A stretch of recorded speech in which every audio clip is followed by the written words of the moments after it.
नमस्कार दोस्तों, मेरा नाम पुष्पेंद्र धाकड़। स्वागत करता हूं मैं आपके इस चैनल पे। बहुत लोग कंफ्यूज हैं कि किस तरीके से फॉर्म भरा जाए एसआईआर का, कोई गलती ना हो, कोई दिक्कत ना हो। चलिए समझा देता हूं क्या करना है। आपको इस तरह का एक बीएलओ जो है वो फॉर्म देकर जाएंगे। तो आपको क्या करना है, आपको ये मैंने 1 2 3 4 5 6 7 8 ये चीज़ें लिख के दी हैं, ये स्टेप आपको ध्यान रखना है। पहली स्टेप है, यहाँ पर जो आपको ऑलरेडी जो एड्रेस वगैरह यहाँ पहले से ही लिखा मिलेगा, ये प्री प्रिंटेड है। आपका नाम, आपका एड्रेस, जो भी सीरियल नंबर पार्ट जो भी आपका लिखा हुआ है ऐसा वो आपके वोटर लिस्ट में बीएलओ आपको देके जाएंगे। एक क्यूआर बना होगा और यहाँ पर आपका पुराना फोटो लगा होगा जो आपके वोटर लिस्ट में, उसमें वोटर आईडी में नाम होगा। आपको एक फ़ोटो आपका यहाँ लगाना है, कलर फ़ोटो। ये चीज़ का ध्यान रखिएगा, आपको आपके कलर फ़ोटो यहाँ पर पेस्ट करना है, यानी आपके पास एक कलर फ़ोटो होना चाहिए, पहली चीज़। दूसरी चीज़ में आएंगे, अब यहाँ पर लिखा हुआ है डेट ऑफ बर्थ। तो डेट ऑफ बर्थ आपको यहाँ पर आपकी जो करंट, यहाँ पर आपको जो भी डिटेल भरनी है, करंट डिटेल भरनी है। करंट डिटेल जो आपकी अभी है, आधार के अनुसार जो भी आधार कार्ड लिखा आप लिख सकते हैं, वैसे तो ऑप्शनल लिखा है, लेकिन आप आधार सबके पास है तो आधार की डिटेल भर दीजिए। यहाँ पर आप आपकी जन्म दिनांक फिल करेंगे, जो भी आपकी जन्म दिनांक होगी वो आप यहाँ पर फिल कर दीजिए और यहाँ पर लिख दीजिए। जो भी आपकी जन्म दिनांक है, जो भी आपको लगे आप वो यहाँ पर लिख दीजिए। ये कॉमन चीज़ है। दूसरा आपका यहाँ पर आधार नंबर, आधार क्रमांक जो भी होगा वो आप यहाँ पर आधार क्रमांक लिख दीजिएगा। तीसरा आपका मोबाइल नंबर, जो भी मोबाइल नंबर आपका चालू हो वो आप मोबाइल नंबर यहाँ पर लिख दीजिए। फादर नेम, जो भी आपके पिताजी का नाम है वो आप यहाँ पर लिख दीजिए। ये आपका जिसका भी ये फॉर्म बीएलओ ने दिया है, ये उसकी डिटेल फिल हो रही है। अब यहाँ पर जो है फादर, अगर आपके फादर का आपके पास वोटर आईडी है, अगर आपके फादर का वोटर आईडी है तो वो यहाँ मेंशन कर दीजिए, जो भी लिखना रहेगा वो यहाँ लिख दीजिएगा। अब इसके बाद मदर का नेम लिखना है, आपकी मम्मी का नाम जो भी हो वो आप यहाँ पे लिख दीजिएगा। और आपकी मम्मी का जो भी वोटर आईडी नंबर है वो आप यहाँ पर लिख दीजिएगा।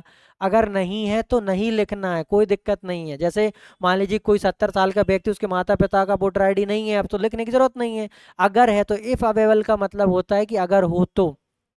स्पाउस मतलब आपकी वाइफ नाम, अगर पति है तो पत्नी का नाम डलेगा और पत्नी है तो पति का नाम डलेगा और यहाँ पर उनका वोटर आईडी नंबर डल जाएगा।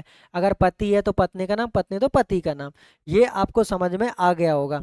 ये यहाँ तक सबको लाइन क्लियर रहती है कि यहाँ पर बस हमें कलर फोटो हमारे पास होना चाहिए और यहाँ पर हमें ये नॉर्मल डिटेल फिल करनी। अब आते हैं मेन कॉलम पे, जहाँ सबको ये दिक्कत है, परेशानी, सबसे ज़्यादा समस्या जो लोगों को आ रही है वो इसी में ही आ रही है सब लोगों को। तो ये चीज़ आपको थोड़ी सी देखना है। इसको थोड़ा और बड़ा कर देता हूँ ताकि आपको और अच्छे से देखें।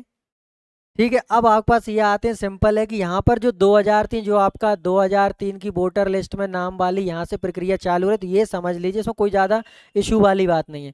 ये उनके लिए जिनका नाम था, जिनका नाम, अब मान लीजिए कि जो भी इलेक्टर है, जो भी वोटर वाले हैं जो 40 साल से ऊपर के हैं, तो उन लोगों का इसमें नाम होगा, तो उनका नाम होगा। तो सामने वाला अपना नाम लिखेगा, जो भी उस लिस्ट में जैसा भी उसका नाम लिखा है। ये लिस्ट कहाँ से डाउनलोड करनी, कैसे डाउनलोड करनी, वो उसका पहले मैं वीडियो बना चुका हूँ, तो आप वो वीडियो देख लीजिए, मैंने डिस्क्रिप्शन में दिया हुआ है। यहाँ पे जो भी एपिक नंबर, अगर वहाँ पर, अब वहाँ पे एपिक नंबर भी लिखा रहता है, अगर लिखा है तो लिख दीजिए, नहीं लिखा तो लिखने की ज़रूरत नहीं है। आपके रिलेटिव ने, मतलब आपके फादर का नाम जो भी है, मदर का, फादर का नाम लिख दीजिए। अगर पत्नी है तो पति का नाम लिख दीजिए। रिलेशनशिप में लिख दीजिए कि कौन थे, फादर हैं कि पत्नी है, इस वजह से क्या है, जिला कौन सा था, आप कौन से ज़िले में थे उस टाइम पर, स्टेट कौन सा था, ये सब आपको लिखना है। बाकी अगर ये एसी ना अकाउंट नंबर ये लिखा होगा उसी में देख के आपको लिखना है। इसके बाद में यहाँ पर अगर आपके, जैसे मान लीजिए किसी के पिताजी का नाम भी है उसमें, तो यहाँ पर पिताजी या माताजी जो जिसकी भी डिटेल अवेलेबल होगी, कि जिस व्यक्ति का उसका भी नाम था और साथ में उसकी माता या पिता का भी नाम था, तो वो यहाँ पर हमको डालना है बाकायदा, नाम, उनका एपिक नंबर, उनका आपसे उनका रिलेशन क्या है, relationship, district, state, account number, ये सब पार्ट वहाँ पर लिखा रहता है कि अकाउंट नंबर ये, पार्ट क्रमांक ये, सीरियल नंबर आपका ये सब उसमें आपकी 2003 की लिस्ट है उसमें सब लिखा हुआ है। तो ये आपको समझ में आ गया। ये एक जन के हो गए जिनका नाम लिस्ट में है। अब जिनका नाम लिस्ट में नहीं था उनके लिए क्या है, तो उनको ये वाला फिल नहीं करना है। जिनका नाम लिस्ट में नहीं है उनको ये वाला फिल नहीं करना है। उनको देखना है क्या उनकी माता का या पिता का या दादा का या चाचा का, किसी का भी जो भी रिलेटिव है उसका उसमें एसआईआर में नाम था कि नहीं था। अगर उसका नाम था तो वो उसको फिर उसकी डिटेल यहाँ पर फिल करनी है, उनका नाम क्या है, उनका एपिक नंबर क्या है, आपसे क्या रिलेशन है, रिलेशन नाम रिलेट उनका नाम, उनका क्या रिलेशन, चाचा दादा बाबा जो भी है, डिस्ट्रिक्ट स्टेट, वही account number, part number, serial number, ये आपको वहाँ से देख के लिखना है। अगर आपके कोई ऑब्वियस सी बात है, कोई ना कोई तो होंगे, जैसे मान लो मैं हूँ, मैं अभी 25 साल का हूँ, तो मेरे माता पिता का नाम जरूर इसमें था, तो मेरा नाम तो नहीं है सीरियल नंबर, तो इसलिए मैं ये ना फिल करके मैं ये वाला फिल करूंगा, और कुछ भी नहीं करना है इसके अलावा। तो समझिए जिनका लिस्ट में नाम है उनको क्या लिखना है, और जिनका लिस्ट में नाम नहीं है उनको भी किस तरीके से फिल करना है, ये चीज़ का ध्यान रखें। अब अब इसके बाद कुछ नहीं करना है, यहाँ पर आपको जो साइन करते हैं वहाँ ये साइन करेंगे, जो थंब लगाता है वो यहाँ पर थंब लगा देगा, और इसके बाद में जहाँ पर बीएलओ साइन करेंगे, जो बीएलओ आपसे लेने आए हैं वो यहाँ पर साइन करेंगे। और इसके बाद 2 कॉपी में ये बनाना है, कितनी कॉपी में, 2 कॉपी में बनाना है, 1 कॉपी में उनसे लेना है, उनके साइन करवाने, रिसीविंग के लिए अपने पास सेफ रखना है कि भैया हमारे पास आए थे, हमने बता दें ऐसा फॉर्म भरा था, वैसा फॉर्म भरा था। तो ये है, इसके अलावा आपको कुछ नहीं करना है। अब बात आती है डॉक्यूमेंट्स की, तो जिनका भी नाम एसआईआर में है था, मतलब जिनका भी नाम एसआईआर 2003 में था, उनको कोई भी डॉक्यूमेंट नहीं देना है, नहीं देना, किसी भी प्रकार का कोई डॉक्यूमेंट नहीं देना है। लेकिन जिनका एसआईआर में नाम नहीं था लेकिन उनके माता पिता का नाम था, तो उनको भी कोई भी डॉक्यूमेंट नहीं देना है। लेकिन ना तो जिनका उनका नाम था, ना ही उनके माता पिता का नाम था, और वो नया फॉर्म बनवा रहे हैं या नया नाम ऐड करवा रहे हैं, तो उनको वहां पर अपना आधार कार्ड या कोई भी ऐसा प्रूफ देना रहेगा जिससे उनका नाम जुड़ सके, या 10वीं की मार्कशीट हो गई, या इस तरह की चीज़ें आप दे सकते हैं। जन्म प्रमाण पत्र हो गया, या फिर समग्र आईडी हो गई, जो एमपी में समग्र आईडी चलती है तो वो समग्र आईडी भी चल जाएगी।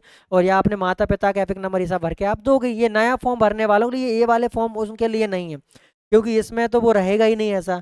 तो या तो ऑब्वियस सी बात है आपके माता पिता का नाम होगा या होगा, इससे अलावा आप कोई भी डॉक्यूमेंट आपको नहीं देना है। डॉक्यूमेंट कब देना है ये और बता दें, डॉक्यूमेंट आपको देना अगर किसी की मृत्यु हो गई है तो आपको वो सामने वाला बीएलओ उनका लेके आए, भैया इनका है, तो आपको डिलीट करवाना है, तो इसके लिए आप उनकी मृत्यु प्रमाण पत्र देंगे और तब जाके वो डिलीट होगा। उसके लिए अलग से फॉर्म बीएलओ भरेगा, डिलीट करने के लिए अलग फॉर्म होता है, ध्यान रखिएगा।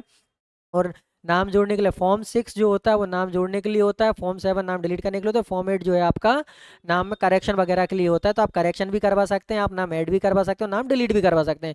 यही सब काम होना है, प्रॉपर ये रजिस्टर आपका तैयार होगा। तो गाइज मुझे समझ में, आपको समझ में आ गया होगा क्या करना है क्या नहीं करना। कोई भी क्वेरी हो आप कमेंट में डालिए, मैं उस पर या तो वीडियो बना दूंगा, आपको जवाब दे दूंगा। वीडियो को यहाँ तक देख ही लिया तो चैनल को सब्सक्राइब कर दीजिए, ऐसी महत्वपूर्ण जानकारी हम आपके साथ लाते रहेंगे। और आपको कोई प्रॉब्लम परेशानी हो तो आप हमसे कमेंट में पूछ सकते हैं। Thank you.